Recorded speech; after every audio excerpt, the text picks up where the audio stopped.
Mais avant d'aller à l'Épître aux Hébreux, on va tourner ensemble dans le Genèse. Donc, regardez votre dans l'Hébreu. Regardez dans le Genèse aussi, parce qu'il y a deux passages qu'on regarde pour le mois de novembre. Et ça s'adresse au sujet du même personnage, c'est-à-dire Melchisédek. Et on en parle dans Genèse, chapitre 14, verset 17, et on en parle aussi dans Hébreux, chapitre 7. Donc, Genèse, chapitre 14, verset 17.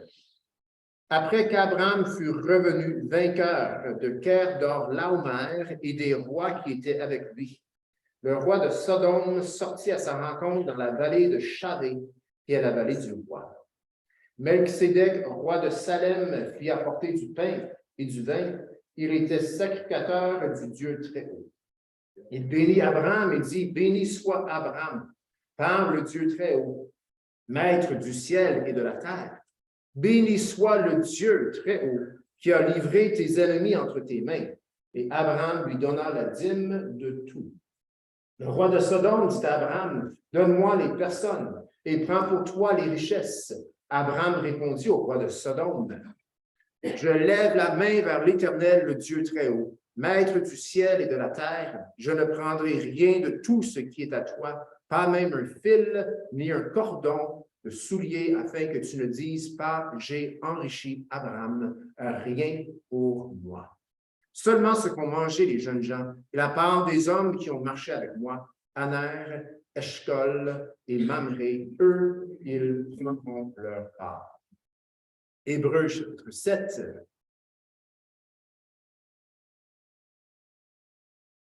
Versets 1 à 10. Hébreux, chapitre 7, versets 1 à 10. En effet, ce Melchisédek, roi de Salem, sacrificateur du Dieu Très-Haut, qui alla au-devant d'Abraham lorsqu'il revenait de la défaite des rois, qui le bénit, et à qui Abraham donna la dîme de tout, qui est d'abord roi de justice, d'après la signification de son nom, ensuite roi de Salem, c'est-à-dire roi de paix, qui est sans père, sans mère, sans généalogie, qui n'a ni commencement de jour, ni fin de vie, mais qui est rendu semblable au Fils de Dieu, ce Melchisédek demeure sacrificateur à perpétuité. Considérez combien est grand celui auquel le patriarche Abraham donna la dîme du butin. Ceux des fils de Lévi qui exercent le sacerdoce ont, d'après la loi, l'ordre de lever la dîme sur le peuple, c'est-à-dire sur leurs frères, qui cependant sont issus des reins d'Abraham. Et lui qui ne tirait pas d'eux son origine, il leva la dîme sur Abraham et il bénit celui qui avait les promesses. Or, c'est sans contredit. L'inférieur qui est béni par le supérieur. Et ici, ceux qui perçoivent la dîme sont des hommes mortels. Mais là, c'est celui dont il est attesté qu'il est vivant. De plus, Lévi qui perçoit la dîme l'a payé, pour ainsi dire, par Abraham, car il était encore dans les reins de son père lorsque Melchisédek alla au-devant d'Abraham. C'est pas à l'écran, reculez quelques petites pages. Hébreux chapitre 3, verset 1. C'est pourquoi, frères saints, qui avez part à la vocation céleste, considérez l'apôtre et le souverain sacrificateur de la foi que nous professons. Jésus, qui a été fidèle à celui qui l'a établi, comme le fut Moïse dans toute sa maison. Prions. Seigneur, on vient à toi ce matin et on a lu ta parole et on veut appliquer ta parole dans nos vies, on veut la déclarer dans nos vies, on veut qu'elle nous transforme et qu'elle change notre pratique. Et Seigneur, ce passage dit très bien de considérer l'apôtre et le souverain sacrificateur de la foi que nous professons. Donc, pendant ce message, pendant ce temps rassemblé ensemble en Église ce matin, nous tenons à considérer l'apôtre et le souverain sacrificateur de la foi que nous professons. Et la foi que nous professons, c'est la foi au Fils de Dieu, à Jésus-Christ.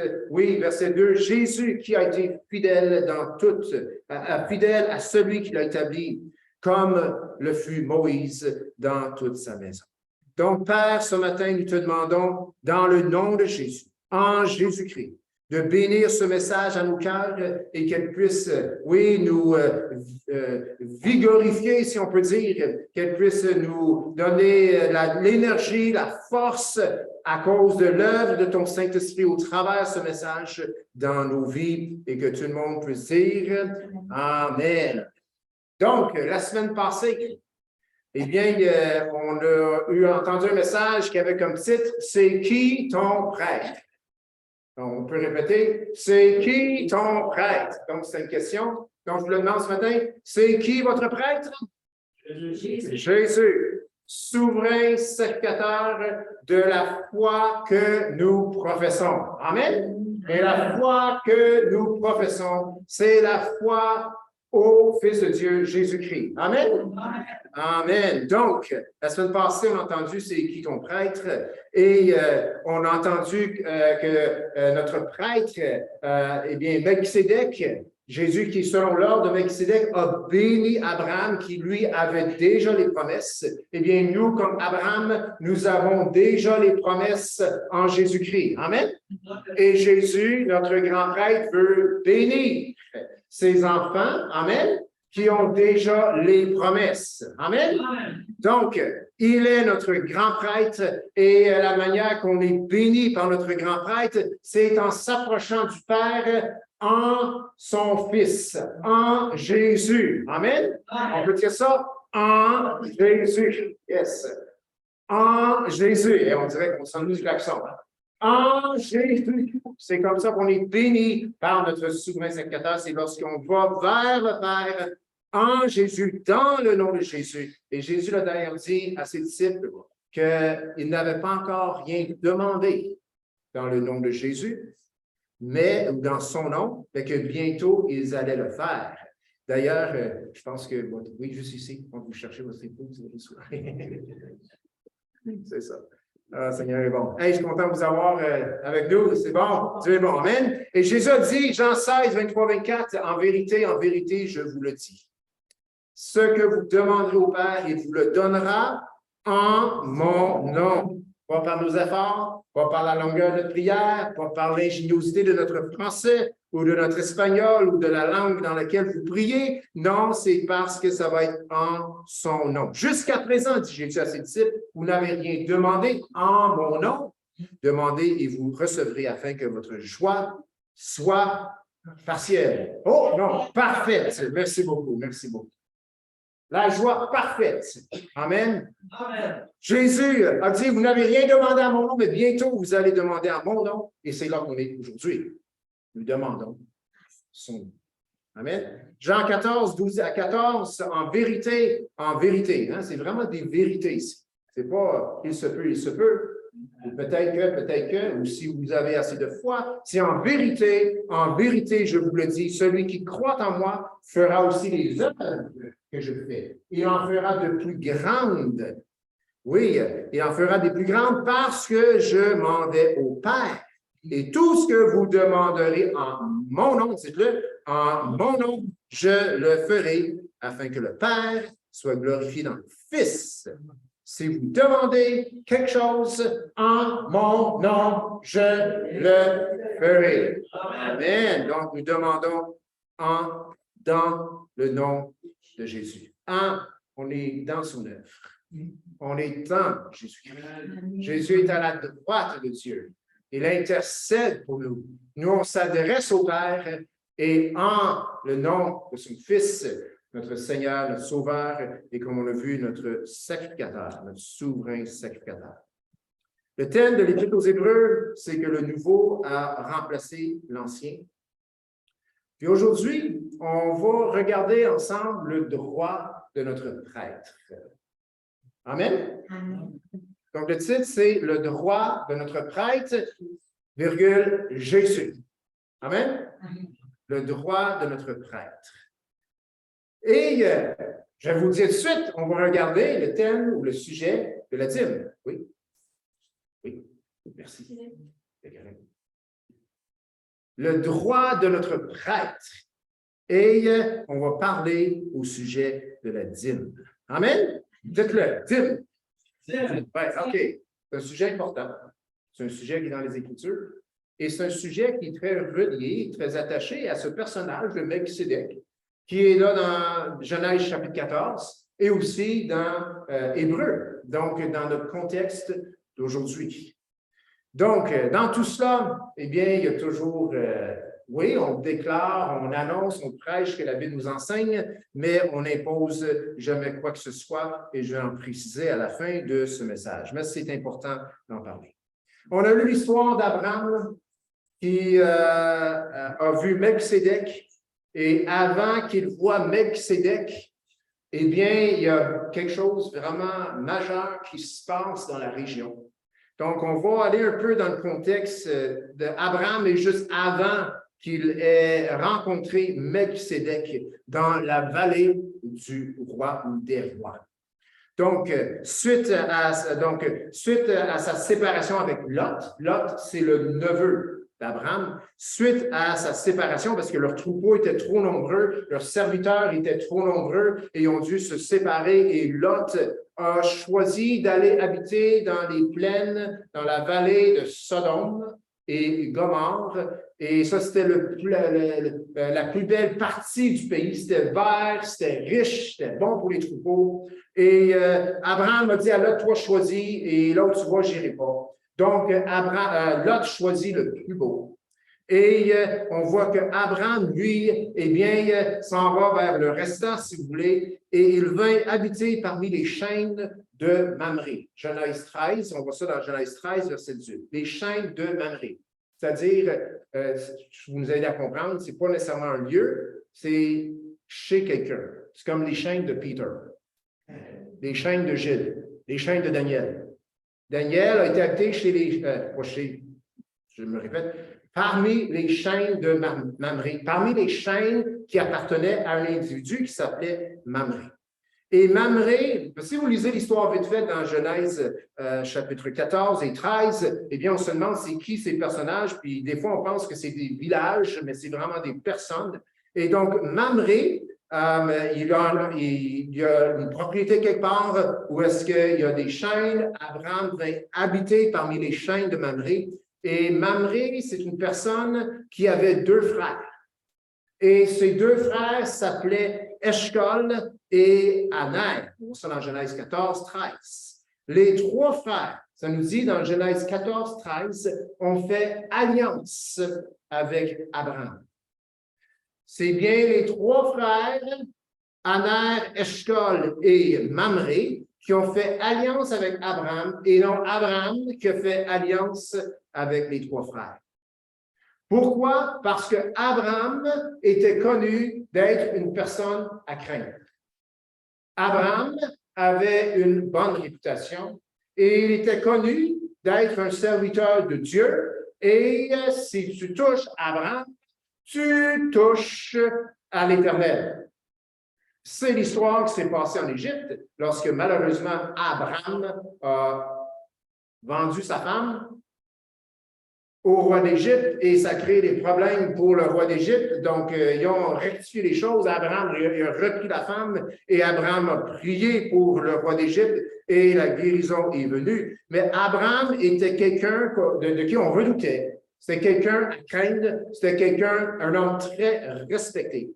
Et il était sûrement connu d'être à craindre à cause de son séjour en Égypte, dans Genèse 12. Et on nous dit aussi dans Genèse 13 qu'Abraham était très riche en troupeaux, en argent et en or. Je sais que ça fait vraiment bizarre, mais Abraham, la question de richesse et tout, c'était le Bill Gates de l'époque. Moi, ça me sonne vraiment bizarre parce que Bill Gates, c'est ça. C'est un homme, on le respecte, mais le fait qu'il y a toutes les richesses et tout, puis tout ce qui peut se passer là-dedans, puis avec ces richesses-là, mais Abraham était vraiment quelqu'un, comme dans le temps de Job, extrêmement riche. Et c'est un homme qui craignait Dieu. C'est un homme à qui on donnait respect et crainte. Il était très riche en troupeaux, en argent et en or. Et Aner, Eshcol et Mamré, les trois frères, ont fait alliance à Abraham. Et dans le temps où Abraham habitait parmi les chaînes de Mamré, eh bien, il y avait de l'instabilité politique. Oui, il y avait de la politique dans le temps, peut-être pas comme aujourd'hui. Et il y a 5 rois. Il y a le roi de Sodome, roi de Gomorre, roi d'Adma, roi de Tséboïm et de Béla. Et il avait été conquéri par le roi de Kerdor-Laomer. Vous êtes capable de dire ça? Kerdor-Laomer. Donc, il y a beaucoup d'air là-dedans. Et ça faisait 13 ans que ces 5 rois, Sodome, Gomorre, Adma, Tséboïm et Béla, avaient été conquéris, soumis à ce roi de Kerdor-Laomer.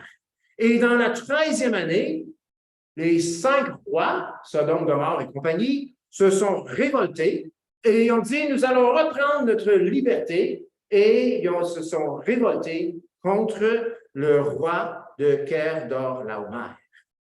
Donc, qu'est-ce qui se passe? Dans la 14e année, donc c'est de l'instabilité politique, dans la 14e année, Kerdor-Laomer, eh bien, il prend 3 autres rois avec lui, puis il dit, on s'en va reprendre ces révoltés, ces territoires que j'ai conquéris, et donc il s'enligne vers l'endroit où est-ce qu'il y a Sodome, Gomorre, proche de l'endroit où habite Abraham dans les chaînes de Mamré. Et en chemin, ce roi de Kerdor-Laomer et les rois qui étaient avec lui, il y avait 4 rois en tout, et se sont mis en marche, et en chemin, ils ont conquéri tous les royaumes, eh bien, sur leur route. Chaque royaume qu'ils ont affronté, ils ont eu la victoire. Ils ont eu la victoire sur les Réphaïm, les Uzim, les Émim, les Oriens, les Amalécites, et les Amoriens et les Ontariens.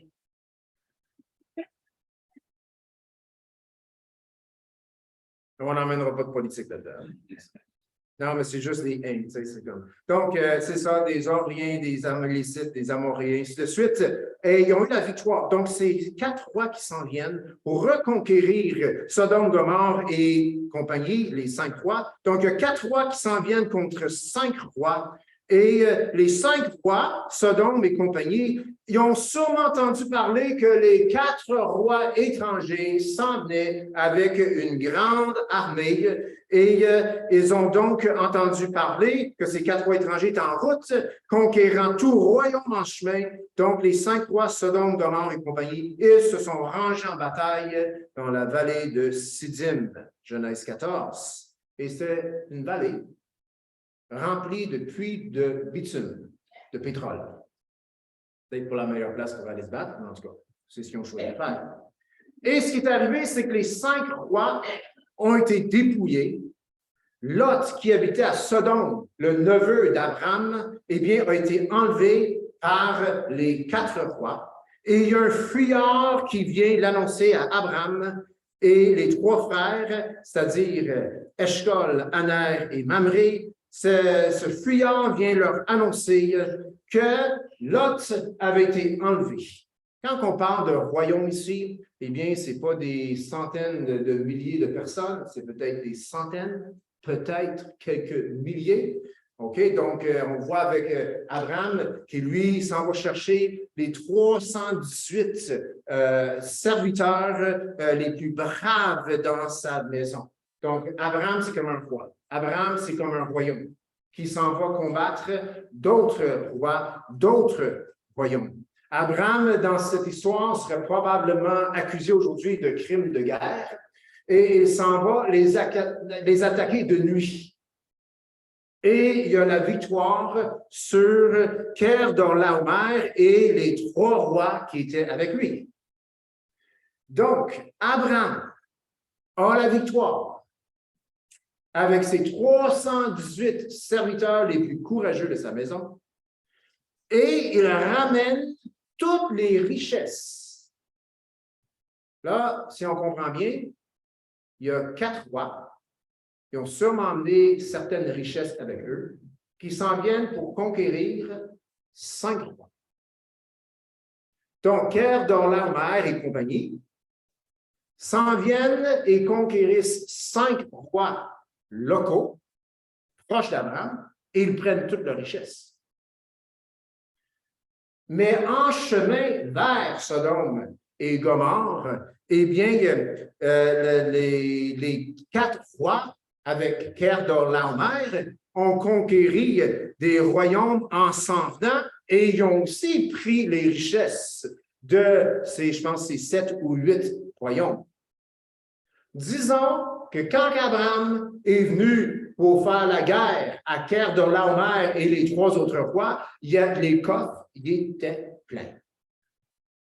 Il y en avait des richesses. Et Abraham a eu la victoire. Et Abraham revient conquérant, et il revient dans Genèse 14, verset 17, dans la vallée du roi, et il rencontre dans la vallée du roi 2 rois. Melchisédek, roi de Salem, roi de justice et de paix, et le roi de Sodome, qui a dû réussir en quelque part de sortir d'un puits de bitume dans lequel il avait tombé. C'est un peu ça l'histoire. Ils ont tombé dans les puits de bitume, puis les autres ils ont pris la fuite. Donc, tu as le roi de Sodome, qui, lui, est un roi d'un peuple méchant. Le passage disait bien dans 13, verset 15, que le roi de Sodome était un roi d'un peuple méchant, donc on présume que le roi n'était pas bien meilleur, et de grands pécheurs devant l'Éternel. Et tu as Melchisédek, roi de Salem, roi de justice et de paix, qui lui apporte un repas. Il bénit Abraham par le Dieu d'Abraham. Donc, on a Abraham, on a Melchisédek, on a le roi de Sodome. Et Abraham, là, sur ce spot, donne la dîme de tout à Melchisédek. Il donne 10% de le butin à Melchisédek. Donc, c'est déjà un principe que Abraham connaît, parce qu'on n'a aucune... Il n'y a rien qui nous dit ici que c'est Melchisédek qui dit que tu dois me le faire. Non, Abraham immédiatement le donne au roi de Salem, au roi de justice de paix, à Melchisédek. Et là, il y a le roi de Sodome qui est là, un roi méchant. C'est comme si tu as le Dieu, puis tu as le diable, puis tu as Abraham qui est comme là. Et monsieur le roi de Sodome, eh bien, il dit tout simplement, redonne-moi les jeunes gens. Garde pour toi les richesses. Mais Abraham, un principe qu'on peut même utiliser dans la vie chrétienne d'aujourd'hui, il refuse d'être enrichi par un roi méchant. Qu'est-ce qu'il dit, Genèse 14, 23? « Je lève la main devant l'Éternel, le Dieu très haut, maître du ciel et de la terre, je ne prendrai rien de tout ce qui est à toi, pas même un fil, ni un cordon de soulier, afin que tu ne dises pas, j'ai enrichi Abraham. À rien pour moi. Aner, Eshcol et Mamré, eux, ils ont pris leur part, mais pas Abraham. Donc, c'est l'histoire qui entoure cette rencontre avec Melchisédek. Abraham vient de la guerre, il arrive de la guerre, il a remporté un énorme butin d'environ une dizaine à 15 rois, et il donne la dîme de tout le butin à Melchisédek, et il refuse de prendre les gens et les richesses de Sodome, et après, dans Genèse 15, verset 1, Dieu se révèle à Abraham dans une vision, et voici ce que Dieu dit à Abraham. Il dit, Abraham, ne crains point. Je suis ton bouclier, et ta récompense sera très grande. Ta récompense sera très grande. Abraham, il a tout. Abraham, c'est un homme fort riche. Abraham est conquérant. Abraham, il est intelligent. Abraham, il a dérouté 4 rois, 1 contre 4, et il a eu la victoire. Abraham, il a ramené les butins. Abraham sert le Dieu vivant, et Dieu lui dit, je suis ton bouclier, ta récompense sera très grande. Donc, la question se pose, récompense, quoi d'autre? Mais Abraham, il sait de quoi Dieu parle. Puis Abraham s'en va direct dans la ligne, j'ai pas de fils. Je n'ai pas d'héritier dans ma maison. Ça va être mon plus vieux serviteur qui va hériter de tout ce que j'ai. Donc, en quelque part, Dieu, ici, ça faisait déjà 3 fois que l'Éternel parlait à Abraham de sa postérité. Puis il y avait un petit problème, c'est que la postérité n'était jamais venue, mais Dieu, encore une fois, après la victoire, après l'avoir honoré dans la victoire, lui promet que sa récompense serait grande et qu'il aurait un fils. Dieu lui dit qu'il aura un fils et que sa postérité sera très grande. Il l'a emmené dehors, il dit, regarde les étoiles. Peux-tu les compter? Ainsi sera-t-il pour ta postérité. Dieu allait lui donner un fils et beaucoup d'années plus tard, si on lit toute l'histoire. Donc, que nous dit la réaction d'Abraham? Verset 6, Abraham crut. Abraham crut, eut confiance en l'Éternel, qui le lui imputa à justice. Juste dans cette petite histoire, il y a tellement à apprendre. Et comme j'ai dit la semaine passée, Melchisédek, c'est comme s'il fait le pont entre le avant la loi et dans notre contexte de nouvelle alliance aujourd'hui. Abraham a été déclaré juste à cause de sa foi. Amen? Amen. Aujourd'hui, nous sommes déclarés justes par notre foi en Jésus-Christ. Amen? Amen. Ici, on parle d'un sacrificateur. Et ce sacrificateur, Melchisédek, revient comme exemple dans Hébreux chapitre 7 en disant que Jésus est sacrificateur pour toujours selon un autre ordre que Aaron, selon l'ordre de Melchisédek. Amen? Donc, Jésus aujourd'hui est notre sacrificateur selon ce nouvel ordre. Amen? Abraham, il y a des promesses. Abraham est puissant. Abraham est riche. Abraham est vainqueur. Mais malgré tout cela, il reconnaît que Melchisédek a un droit de prélèvement sur lui. Abraham est puissant, il est riche, il est conquérant, il est vainqueur, il a tout ce qu'il faut. Mais quand Melchisédek arrive, il reconnaît que cet homme représente le Dieu que je sers et il a un droit de prélèvement sur moi. C'est avant la loi, c'est avec Abraham, personnage extrêmement important. D'ailleurs, on nous dit au chapitre 7, verset 4, Hébreux, « Considérez combien est grand celui auquel le patriarche donna la dîme du butin. » Verset 6, « Il, Melchisédek, leva la dîme sur Abraham et il bénit celui qui avait les promesses. » Pourquoi considérer combien est grand celui auquel le patriarche Abraham donna la dîme du butin? C'est parce qu'Abraham est considéré comme très grand. Mais Abraham se soumet à ce personnage Melchisédek. Donc, l'Épître aux Hébreux, l'auteur dit considérez combien qu'il est grand, ce Melchisédek. Abraham, malgré la réussite qu'il avait dans sa vie, malgré la puissance qu'il avait, malgré les promesses qu'il avait, malgré la bénédiction de Dieu dans sa vie, reconnaissait toujours que Dieu et son serviteur, Melchisédek, étaient plus grands. Amen? Principe extrêmement important.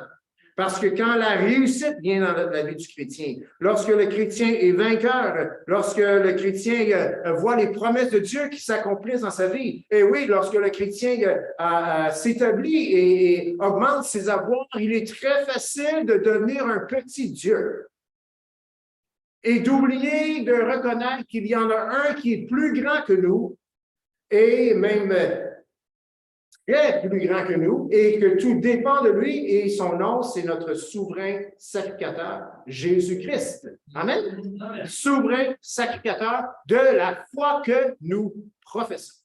Si nous ne prenons pas Jésus comme sacrificateur qui est selon l'ordre de Melchisédek, eh bien, la foi que nous professons n'est pas celle qui a Jésus comme souverain sacrificateur. Considérez combien il est grand. Verset 4, Hébreux, chapitre 7. Pourquoi lever la dîme sur Abraham? Pourquoi est-ce que c'est une preuve de grandeur? Parce que celui qui prélevait la dîme sur Abraham prélevait aussi la dîme sur ceux qui allaient prélever la dîme. J'explique. Dans les reins d'Abraham, expression, en Abraham était sa progéniture, sa descendance. Amen? Les générations futures, c'est chez les jeunes. Amen? Ben, dans ce cas ici, chez les vieux. Abraham, il était vieux. Mais en les reins d'Abraham, il y avait sa descendance. Et parmi sa descendance, il y avait 12 fils, d'où vont provenir les 12 tribus d'Israël. Et un de ses fils, c'était Lévi. Et Lévi, c'était l'ordre des prêtres, l'ordre des grands prêtres. Et c'est eux qui allaient prélever la dîme sur le peuple. Mais lui, en quelque sorte, il est dans les reins d'Abraham et il y en a un qui vient prélever la dîme sur Abraham. Donc, la raison que l'auteur dit, une des raisons qu'il dit, considérer combien qu'il est grand, c'est que lui, il a prélevé la dîme sur ceux qui allaient prélever la dîme. Ceux qui prélevaient la dîme étaient également ceux qui prononçaient les bénédictions. Celui qui prononce les bénédictions, c'est celui qui bénit, c'est celui qui est plus grand. Amen. Un plus petit ne peut pas bénir un plus grand. C'est pour ça que les chrétiens ont le pouvoir de bénir. Amen. Parce que celui qui est en eux est plus grand que celui qui est dans le monde. Amen. Abraham a été béni par Melchisédek et cela démontre que Melchisédek était le plus grand. Melchisédek est grand dans le sens qu'il prélevait sur ceux qui prélevaient. Il bénissait ceux qui avaient l'ordre de bénir. Donc, Melchisédek est grand dans ce sens-là. Qui est plus grand que ceux qui prélevaient la dîme, sinon celui qui a donné l'ordre de prélever la dîme, Dieu lui-même. C'est de la tribu de Lévi que viennent les bénédictions. Qui est plus grand que celui qui bénit, sinon celui qui donne le pouvoir de bénir. L'auteur de l'Épître aux Hébreux démontre donc combien Melchisédek est grand en démontrant qu'il est plus grand qu'Abraham. Jésus est prêtre pour toujours selon l'ordre de Melchisédek. Amen. Amen. Jésus est même plus grand que Melchisédek.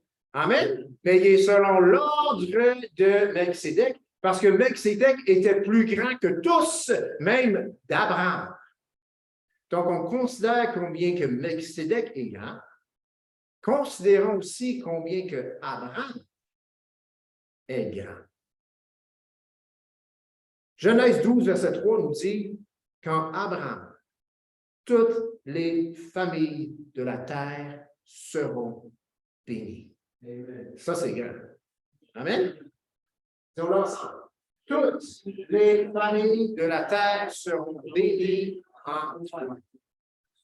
Nous sommes bénis par Abraham. Amen. Abraham est grand dans les Écritures. Abraham est grand aux yeux de Dieu. Melchisédek est vu comme encore plus grand. Considérons aussi combien Abraham est grand. Il allait être une bénédiction pour toutes les familles de la terre. Galates 3,7 nous dit qu'il est le père de tous les croyants. Ce sont ceux qui ont la foi, qui sont fils d'Abraham. Amen.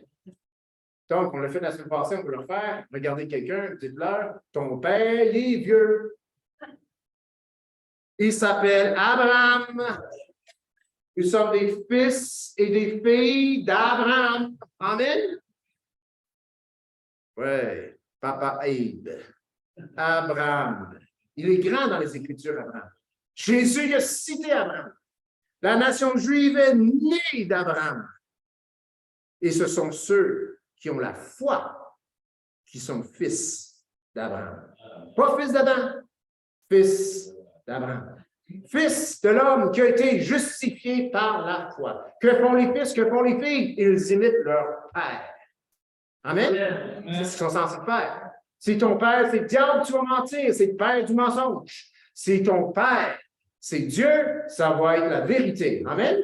Et les Écritures disent que Abraham est le père de tous les croyants. Et la seule raison que c'est comme ça, c'est parce que Dieu l'a dit ainsi. Abraham il a été justifié en quelque sorte de manière prophétique. c'est-à-dire qu'il fut justifié de la même manière que les croyants le sont aujourd'hui, dans la Nouvelle Alliance. L'apôtre Paul s'en va chercher ça dans tous ses écrits. La notion de foi, F-O-I, foi, tellement important. Avant que la loi est venue, Abraham a été sauvé par la foi. Amen? Parce qu'il a simplement fait confiance à ce que Dieu a dit. Nous, aujourd'hui, après la croix, après la résurrection, dans la Nouvelle Alliance, nous sommes sauvés par la foi. Amen? La foi en Jésus-Christ. Amen? Les mêmes principes sont là auprès de ce personnage qui est grand. Il est justifié de manière prophétique. Genèse 15:6, Abraham eut confiance en l'Éternel et qui le lui imputa à justice. Imputa, le revêtu de justice. Dieu voyait Abraham comme juste, malgré les choses terribles qu'il avait faites, comme vendre sa femme, retourner en Égypte et ainsi de suite. Mais il eut confiance en l'Éternel. Quand nous pensons à Abraham, nous pensons à quelqu'un qui est grand. Mais la vérité biblique, c'est que comme Abraham, on a autant les promesses. Amen? Dites-le, nous avons les promesses. Dites-le, j'ai les promesses. Les promesses de Dieu. Abraham les avait et nous, on les a parce qu'il est notre Père, Père Abraham, et ses promesses, eh bien, nous sont parvenues parce que les promesses sont en Jésus-Christ. Amen? Jésus-Christ vient de la descendance d'Abraham et Jésus-Christ, Fils de Dieu, mort à la croix, ressuscité le troisième jour, intercédant à la droite de Dieu pour nous. Aujourd'hui, comme notre souverain sacrificateur, eh bien, nous avons en lui toutes les promesses. Amen? Et Paul déclare ailleurs dans les Écritures que Christ est en nous. Si Christ est en nous et les promesses sont en Christ, les promesses sont donc en nous. Amen. Nous avons les promesses. Abraham avait des promesses. Abraham est grand. Nous aussi, nous sommes grands. Amen. Abraham était puissant. Acte 1, verset 8. Nous avons aussi la puissance.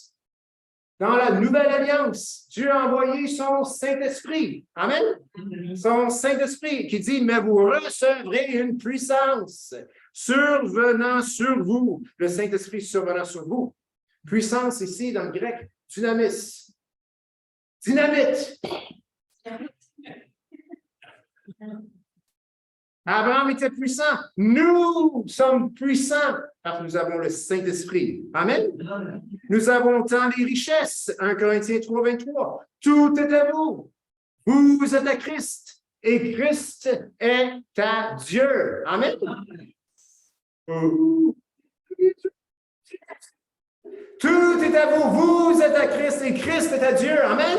Amen. Oui, la vie chrétienne peut être difficile, mais c'est parce que, en quelque sorte, c'est parce que nous marchons par notre chair, nos propres forces, et non par la foi en celui qui est plus grand que nous, qui sommes déjà grands et qui sont rendus grands par lui. Amen.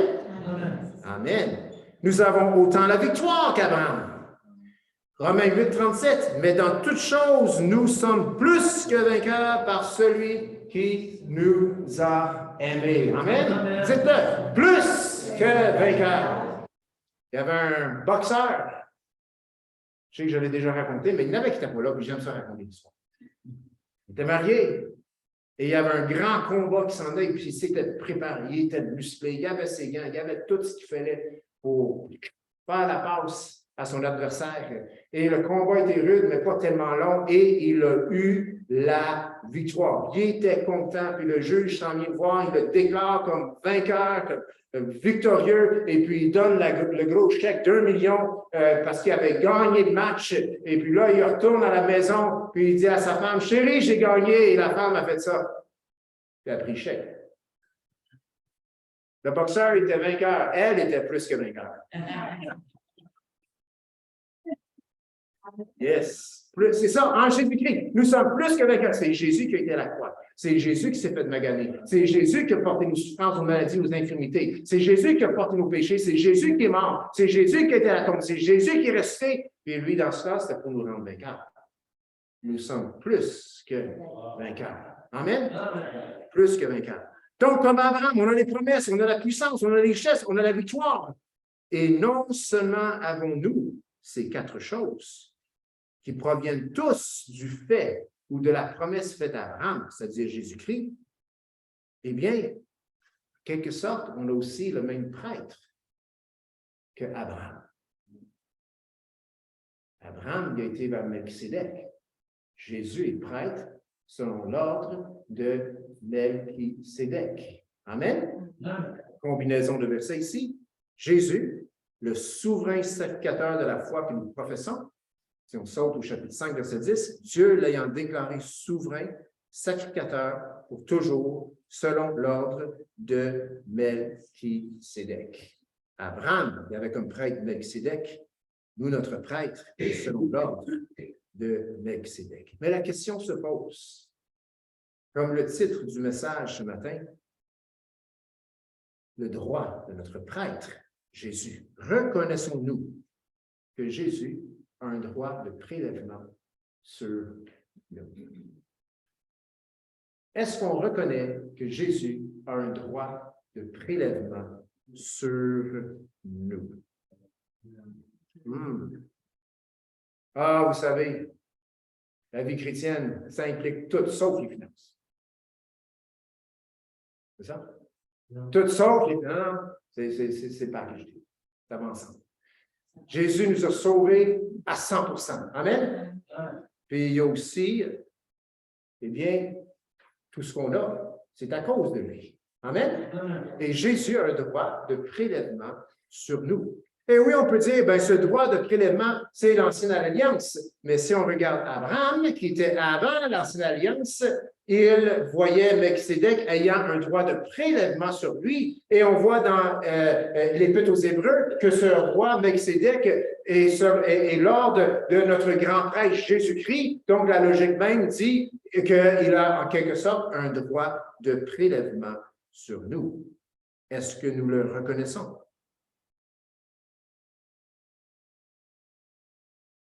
On doit toujours fuir les extrêmes. Amen? Amen. On doit toujours fuir les extrêmes. On doit même fuir les extrêmes aussi quant à la dîme. Donner sa dîme ne sauve pas personne. Amen?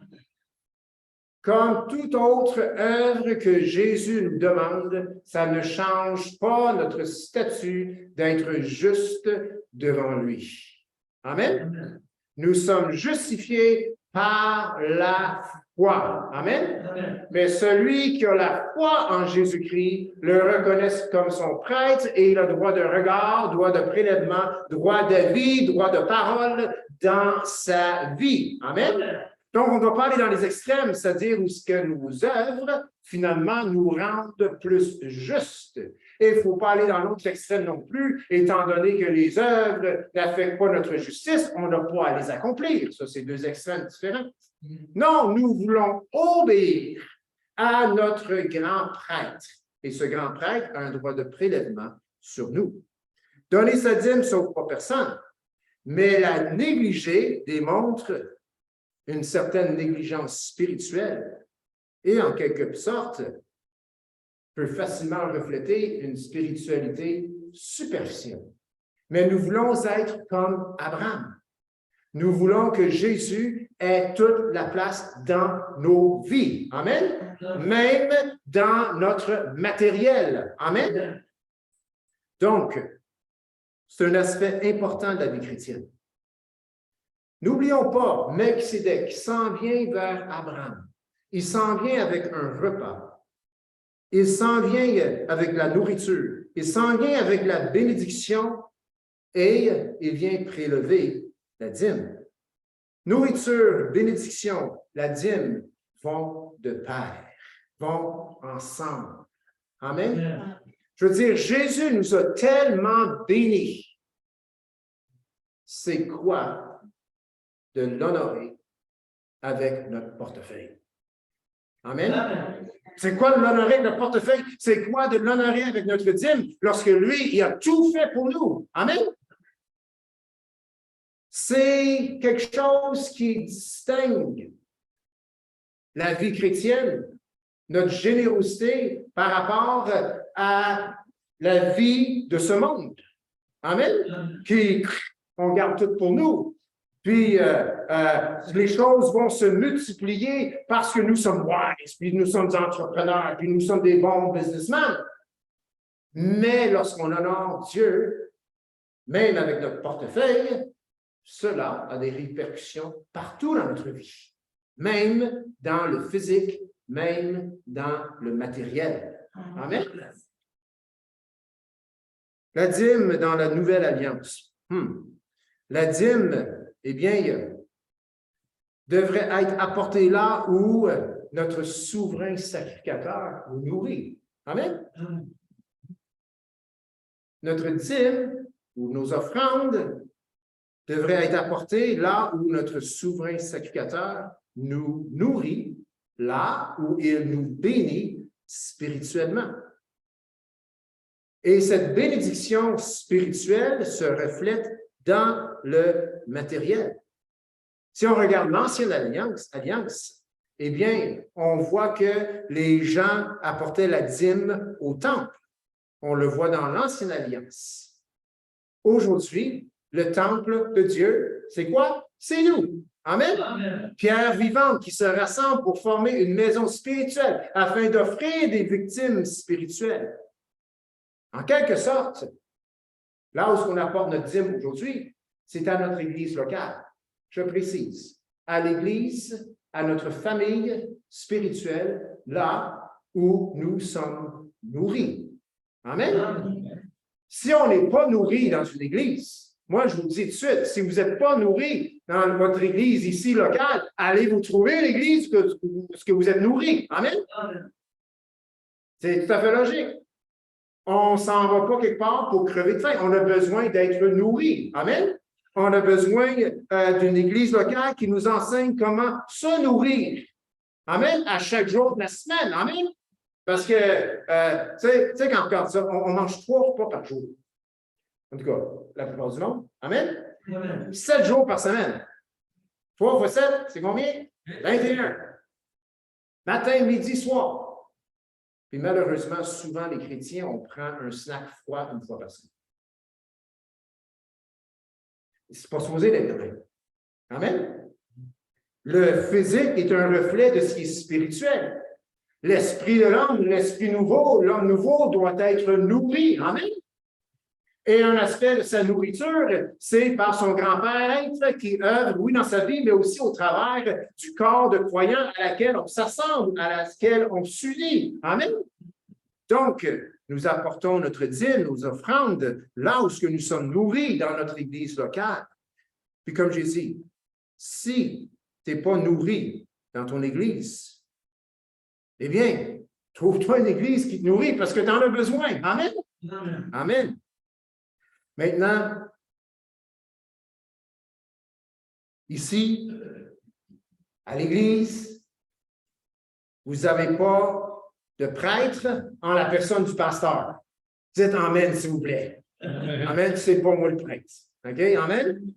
Oui, je n'ai pas du sang. Je ne suis pas un prêtre. Amen? Amen. Je suis un pasteur. Un pasteur qui fait partie des 5 ministères que notre souverain sacrificateur, Jésus-Christ, a établis pour que son Église puisse être amenée à la perfection. C'est le perfectionnement des saints. Éphésiens 4, verset 11. Je ne suis juste un serviteur. Amen? Un serviteur. Amen? Votre serviteur, serviteur du Seigneur, pour faire ce qu'il me demande. Amen? Des fois, cela peut être malaisant ou difficile, mais tout ce que je fais, je dois le faire comme vous devez le faire pour le Seigneur. Amen?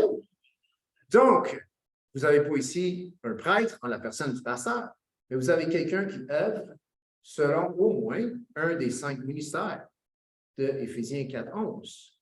Ces 5 ministères sont là, ont été mis en place. Pourquoi? Eh bien, ou par qui? Par notre grand prêtre, Jésus-Christ, qui est selon l'ordre de Melchisédek. Amen? Amen. On ne peut pas juste envoyer notre dîme n'importe où. Abraham l'a apporté à celui qui l'a nourri. Il l'a apporté à celui qui l'a béni. Il l'a apporté à celui qui est venu vers lui, comme Christ est venu vers nous, avec le pain et le vin, après cette grande victoire. Donc, envoyer notre dîme n'importe où, chers amis, il y a l'aspect de la communion du corps. Tu ne peux pas envoyer ta dîme n'importe où. Abraham l'a emmené à celui qui l'a béni, à celui qui l'a nourri. La vraie nourriture que notre grand prêtre nous donne, eh bien, est faite dans le contexte de la communion avec le corps. Amen. Il n'y a pas de communion avec l'Église sur vidéo. Amen. Ah, t'es vieux jeu. Si je suis vieux jeu, je pense que Dieu est vieux jeu. Mais Dieu n'est pas vieux jeu, Dieu ne change pas. Amen. Il n'y a pas de communion, il n'y a pas de relation dans l'Église vidéo. Même si elle prêche la vérité. Amen. Ah, je sais, il peut y avoir des églises virtuelles aujourd'hui où il y a une certaine communion fraternelle parce qu'avec les moyens virtuels, on peut quand même être en communication et parler. Moi, je n'aime pas ça. Moi, j'aime ça vous voir et vous serrer la main le dimanche matin. Mais il n'y a pas, quand il n'y a pas de relation, quand il n'y a pas de communion, il ne peut pas avoir le corps qui se rassemble. Donc, la vraie nourriture vient avec la communion du corps.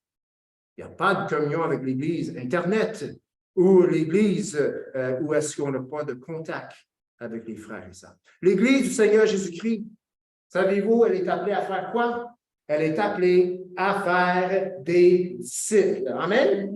Appelée à faire des disciples. C'est le commandement de Jésus.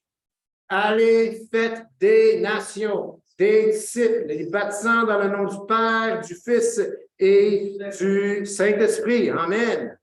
Yes. Ah, mais l'Église doit marcher par la foi, pasteur.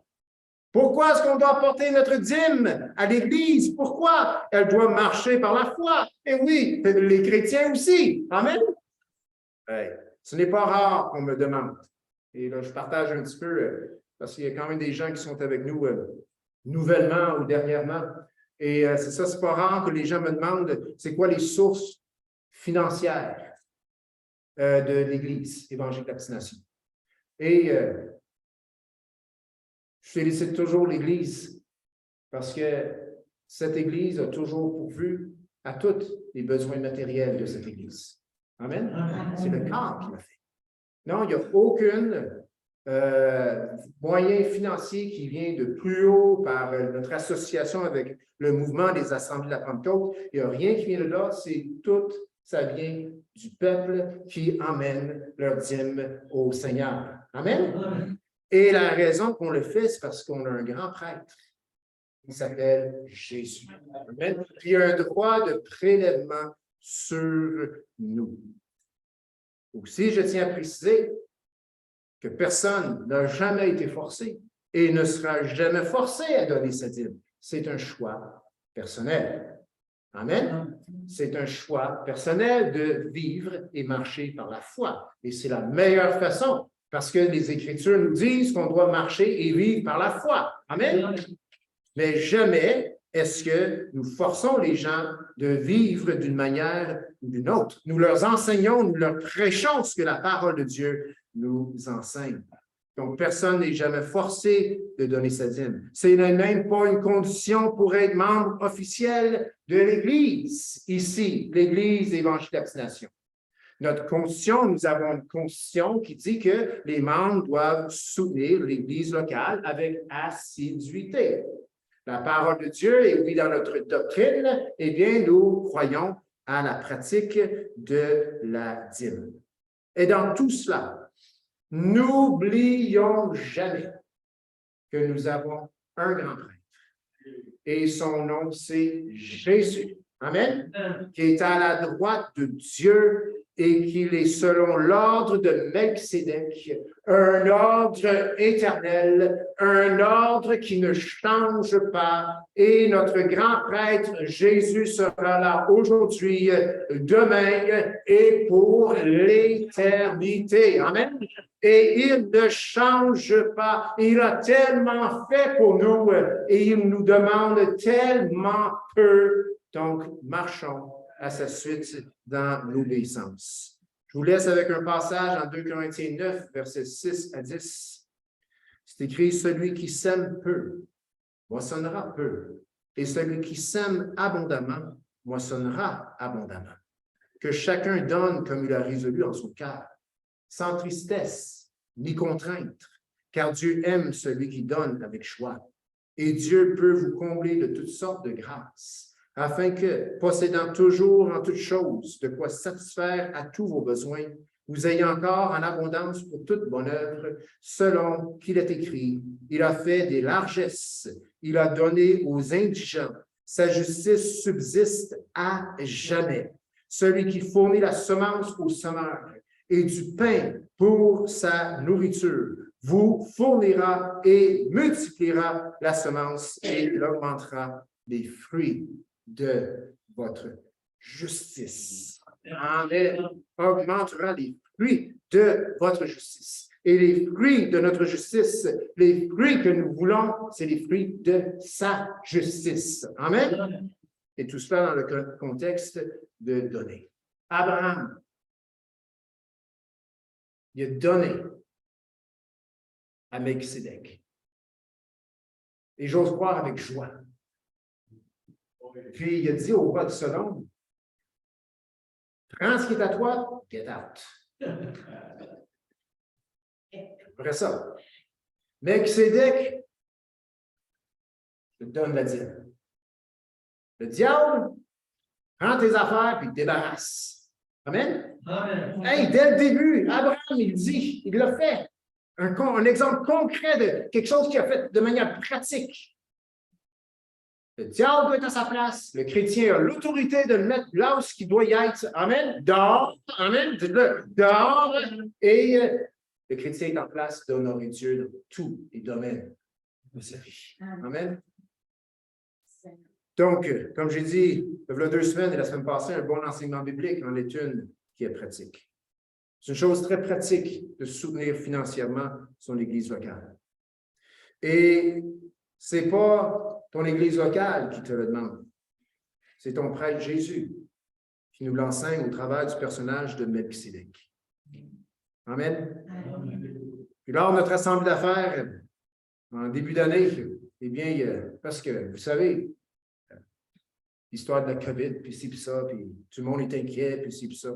Juste vous sachez qu'on n'a jamais été inquiet pour la situation financière de l'Église. Amen? Parce que Dieu est en contrôle de toutes choses. Amen?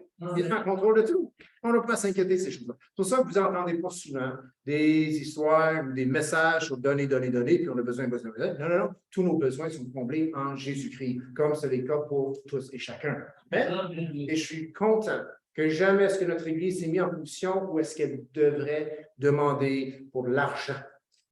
Très important. Amen? Le comité, puis on avait dit lors de notre assemblée d'affaires, eh bien, ça serait peut-être bien de nous présenter un rapport financier trimestriel, juste pour nous tenir au courant. Et donc, ça a été soumis au comité d'administration, au diacre, et ils ont quand même décidé, eux, le comité, de ne pas le faire. Pourquoi? La raison est simple. C'est qu'on ne veut pas que l'Assemblée, on ne veut pas que nos frères et sœurs donnent par inquiétude ou souci des finances de l'Église. On veut juste que les gens puissent donner par obéissance à Dieu avec joie. Amen. Amen. C'est tout. Mais dans l'histoire de Melchisédek, ce principe est là. Et je vous encourage de le mettre en pratique. Dieu va être au rendez-vous. Amen. Ce matin, c'est un encouragement d'obéir à Dieu ou de mettre Dieu dans nos finances. Et on est toujours béni parce que Dieu est notre pourvoyeur. Amen. C'est lui qui nous a donné la victoire. C'est lui qui nous donne les promesses. C'est lui qui nous donne les richesses. C'est lui qui nous donne la bénédiction. Amen. Donc, Seigneur, on vient à toi ce matin. Et Seigneur, ce n'est peut-être pas des sujets qu'on adresse souvent Et peut-être beaucoup dans le monde chrétien, c'est peut-être pas adressé souvent et d'autres fois trop souvent. Le Seigneur, ce matin, on veut juste, tout simplement, de manière pratique, te laisser toi, notre grand prêtre, être à l'œuvre dans nos vies. Et Seigneur, ce Melchisédek avait un droit de prélèvement sur Abraham, qui est notre Père dans la foi. Et Jésus, qui est selon l'ordre de Melchisédek, a un droit de prélèvement sur nous. Seigneur, tu as un droit de prélèvement sur nous tellement plus que notre portefeuille. Tu as un droit de prélèvement sur nous, sur notre vie, notre existence entière. Toute vie appartient à Dieu. Un jour, nous aurons tous faire face à toi et devoir rendre compte devant toi. Et Seigneur, la seule chose qui permet à ce qu'on puisse en sortir victorieux selon tes promesses dans la parole de Dieu, c'est par notre foi en Jésus-Christ, qui est notre Seigneur, notre Sauveur et notre prêtre et roi qui revient bientôt. Donc, Seigneur, nous venons à toi ce matin. Tout simplement, nous voulons te dire que nous voulons marcher à ta suite. Nous voulons être tes enfants obéissants. Et c'est dans le nom de Jésus qu'on a prié et que tout le monde peut dire Amen. Amen. Donc, juste avant de vous laisser. Ah, oui, voici Daniel. J'avais un verset que je n'ai pas eu le temps d'apporter.